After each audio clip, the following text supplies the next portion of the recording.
Already சொல்லியிருப்பேன், making video நீங்கள் பார்த்துருப்பீங்க. இங்கே என்ன ப்ராசஸ் நடக்குதுன்னா, வாஷிங் ப்ராசஸ் தான் இங்கே நடக்குது. இதுக்கு பேர் சைக்ளோன்னு சொல்லுவாங்க. இங்கே மேலே வாஷ் பண்ணோம். நீங்கள் பார்த்தீங்கன்னா இந்த பக்கம் எம் சாண்ட் வரும், இந்த பக்கம் பி சாண்ட் வரும். எம் சாண்ட் பாருங்கள் எவ்வளோ வருது.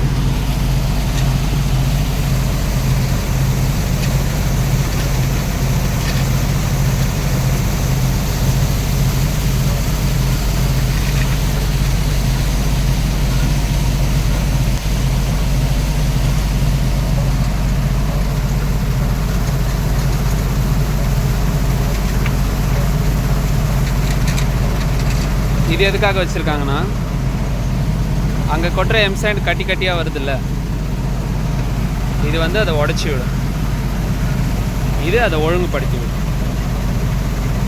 இப்போ நேராக போயிட்டு அங்கே அன்லோட் ஆகும்.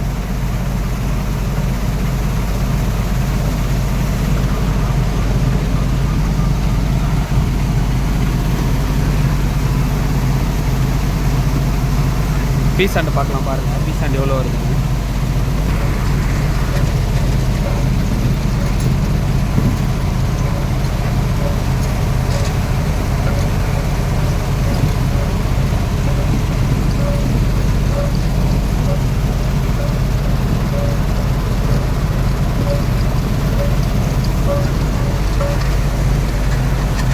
எம் சாண்ட் ஏன் அதிகமாக வருது, பி சாண்ட் ஏன் கம்மியாக வருது நீங்கள் கேட்கலாம்.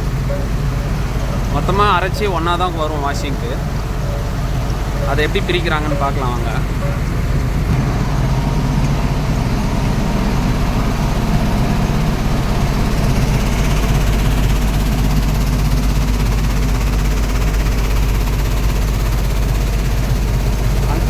அங்கேருந்து ப்ரொடக்ஷன் ஆகி இங்கே வரும் அரைச்ச மெட்டீரியல்.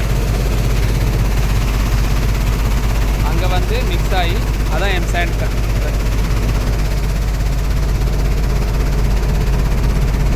இந்த இடத்துல ஜலிச்சு எம் சாண்ட் அங்கே போயிடும். இது வந்து என்ன சொல்லுவாங்கன்னா வாஷிங்கு ப்ளஸ் கீழே போட்டிருக்க ஜலடா பேர் என்னென்னா பியூ மேஷ் சொல்லுவாங்க. கீழே போயிட்டு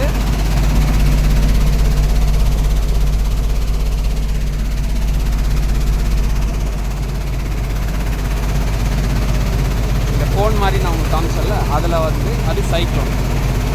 அந்த மோட்டர் பம்ப் வழியாக இந்த பழுப்பு போகும். இதுக்கு பேர்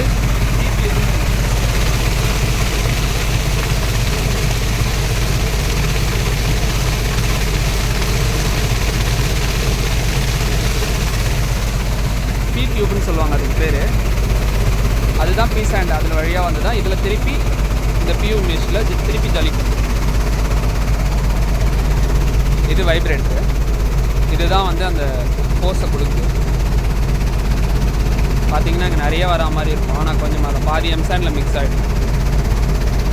ஏன்னா எம் சாண்ட் ஓவராக ரஃப்பாக இருக்கக்கூடாது அப்படின்னா. அதோட சைஸ் பார்த்தீங்கன்னா 3.5 3.12 அந்த மாதிரி இருக்கும் எம் சாண்டோட சைஸு. பி சாண்டு அதோட கீழே இருக்கும் 1.2 1.5 அந்த மாதிரி. பார்த்தீங்கன்னா உங்களுக்கே தெரியும்.